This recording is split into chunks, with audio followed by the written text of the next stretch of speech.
4,000 U.S. dead. We want, we will, we're demanding Congress to end this occupation. Now we are here to introduce Dr. Oct27 Rally, and he is a human rights activist, a peace worker, and organizer with the American Iranian Friendship Council.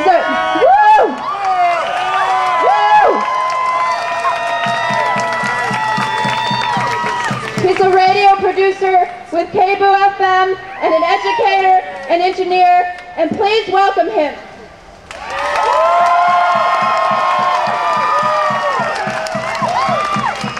Salam Seattle, peace, shalom. I am here to represent a community of Iranians in the Northwest, and I'm very proud to tell you that we are now starting the same movement that happened in Portland, in Seattle. And what I want you to do, we have a table back there with petition for City Council of Seattle to pass a resolution against the war and in condemnation of the Bush war in the Middle East. So please go sign it, and if you cannot sign and you can't find the petitioner, please call the City of Seattle, call the Mayor Nichols' office and ask him that the City of Seattle should join the other progressive cities in the nation and pass the resolution against the war and against the attack on Iran.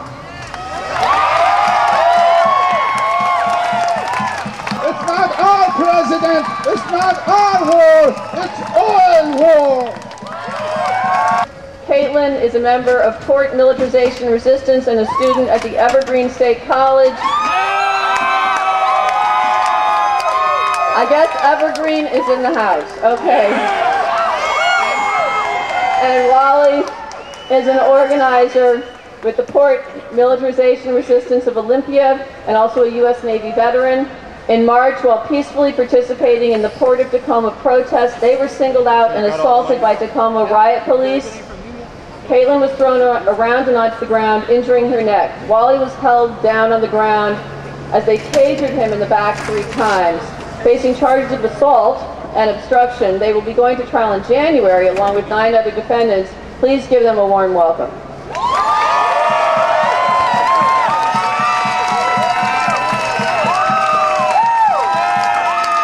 Thank you all for coming out today. It's awesome to see so many people out here committed to social justice. How many of you want to see an end to the occupation of Iraq?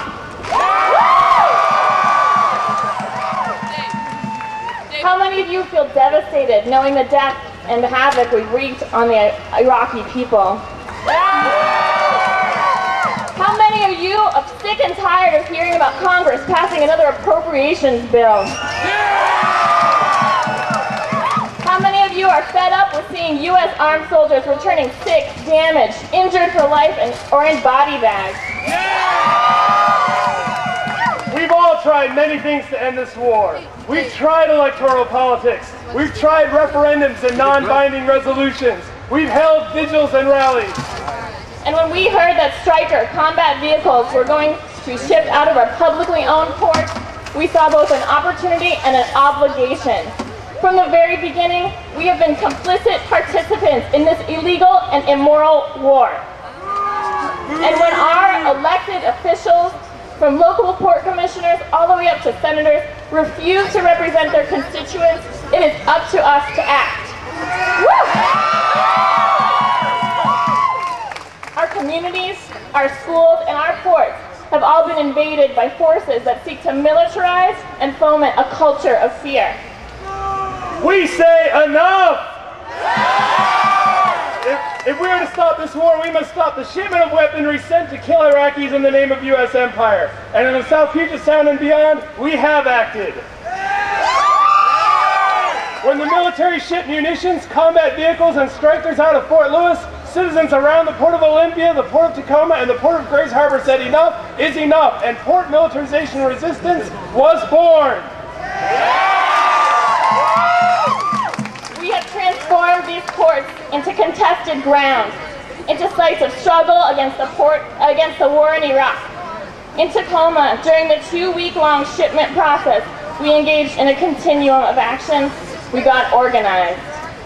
Several hundred people rallied, contacted media, and demanded that the Port Commission and City Council refuse participation in this illegal and immoral war. We blocked convoys from entering the port. We demonstrated nonviolently and creatively in protests garnering international media attention. People around the world watched YouTube videos of our people being gassed by Tacoma police as they nonviolently chanted. People saw the tear gas and the rubber bullets and the heavy-handed intimidation. People saw police repression. A total of 77 arrests have been made at port actions. But the actions of the police only strengthened our resolve and the resolve of our supporters. Solidarity actions occurred in places throughout the U.S. Labor unionists and peace activists in Oakland organized against the use of their port in the war, and other port cities are in the process of getting organized.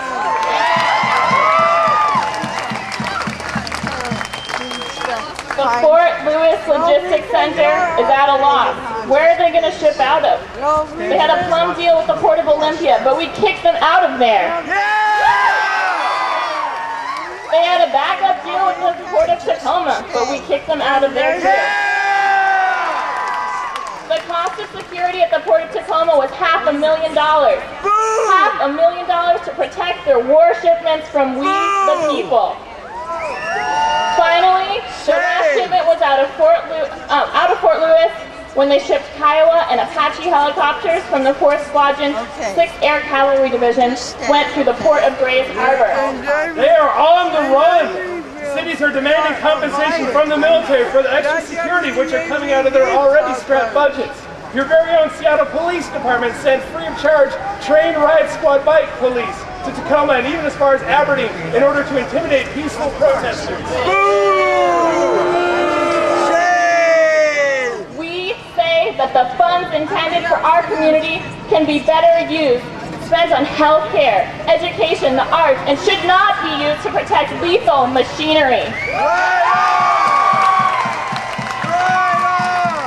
Their increased police violence and repression can only mean one thing. They are getting scared. Together we are effectively challenging a powerful agenda.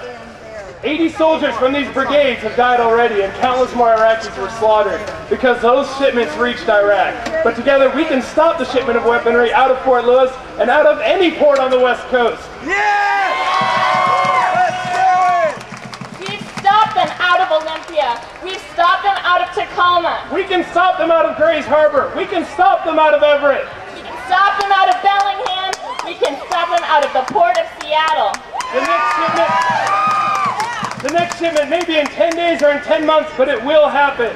Together, we are throwing a wrench into the machines of war. Our will is stronger than their pepper spray. Our resolve will outlast their batons, and our determination cannot be tasered.